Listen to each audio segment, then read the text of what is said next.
हम फिदा जानो तन साथियों, अब तुम्हारे हवाले वतन साथियों।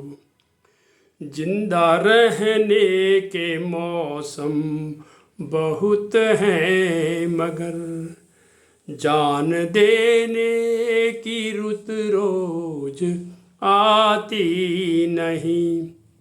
हुस्न और इश्क दोनों का रुसवा करे, ओ जवानी जो खून से नहाती नहीं।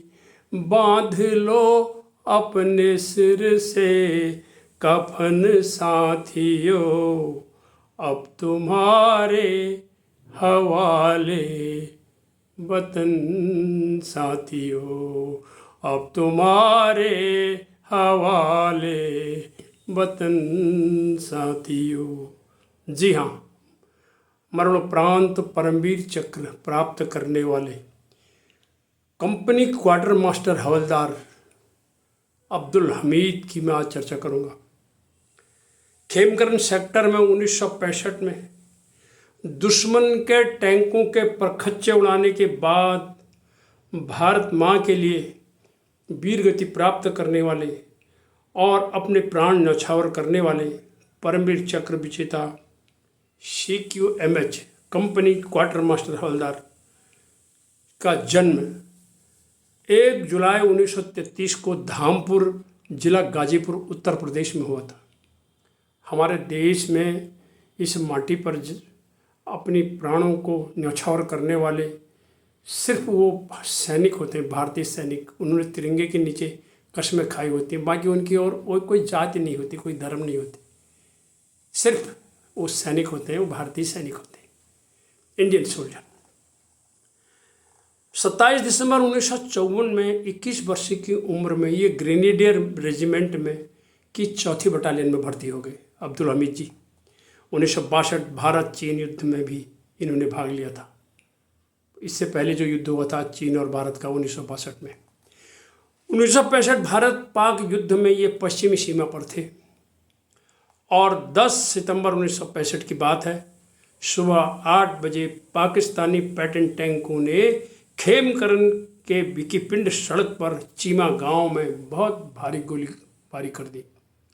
टैंकों का एक टिड्डी दल उधर से आया और अब्दुल हमीद आरसीएल तोप सेक्शन के कमांडर थे। आरसीएल तोप होती है एक जो टैंकों को डिस्ट्रॉय करती है, वो उनकी ट्रेनिंग होती है ग्रेनेडियर में। वो अपनी तोप के साथ भारी सेलिंग के बीच में जीप में चढ़े, क्योंकि ये आरसीएल ये जीप के माध्यम से ही आगे बढ़ती थी। उन्होंने आगे आ रहे दुश्मन के एक टैंक को उड़ा दिया। क्या जोश था उनमें, उन्होंने इस चीज़ का उसमें ये परवाह नहीं की, लेकिन क्योंकि दुश्मन आ रहा था तो उन्होंने अपने आरसीएल का अपने दिलो दिमाग से एकदम कार्य किया और तुरंत जगह बदल ली। तुरंत जगह इसलिए बदल लेते हैं ताकि दुश्मन का ये मुकाबला टूट जाए कि वो कहाँ पर है क्या है, और उसको अनमना देना कहते हैं। उन्होंने आगे आ रहे दुश्मन के एक टैंक को उड़ा दिया और तुरंत जगह बदल ली। शीघ्र दुश्मन का दूसरा टैंक भी उन्होंने ध्वस्त कर दिया, क्योंकि उसके बदले में एक और टैंक आ गया। फिर तीसरा टैंक उड़ाया इन्होंने, एक के बाद एक उड़ाया, दूसरा और तीसरा। इस बीच दुश्मन के एक शैल से वे वीर गति को प्राप्त हो गए, क्योंकि दुश्मन ने बहुत बड़ा, जैसा कि मैंने आपको बताया था कि पैटर्न टैंकों से इनके ऊपर हमला किया था। हमीद ने अपनी जान देकर दुश्मन को रोका। कर्तव्य निष्ठा का शानदार उदाहरण उन्हें इस सर्वोत्तम बलिदान के लिए 1965 में परमवीर चक्र मरणोपरांत दिया गया। मैं इसीलिए हमेशा जब भारतीय सेना की चर्चा करता हूँ, मैं ये कहता हूँ कि हमारी आने वाली जनरेशन को इन चीज़ों का पता ही नहीं है।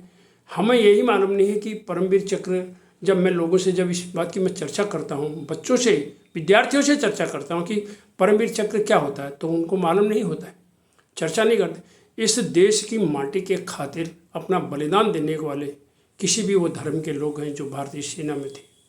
भारतीय सेना ही नहीं कहूँगा, भारतीय सैन्य बल कहूँगा, उसमें आर्मी, नेवी, एयरफोर्स सभी आते हैं। तो मैं तो इतना ही कहूँगा, तेरी कुर्बानी के चर्चे मन में लिए समाए, तेरी कुर्बानी के चर्चे मन में लिए समाए, तेरी कुर्बानी के चर्चे मन में लिए समाए। अमर जवान जो शहीद स्मारक मस्तक राष्ट्र झुकाए, मस्तक राष्ट्र झुकाए। हिंद के सैनिक तुझे प्रणाम, सारी मही में तेरा नाम।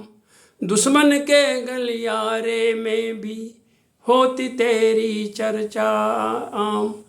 अगले एपिसोड में फिर एक और परमवीर चक्र विजेता की आपसे चर्चा करूंगा। नमस्कार।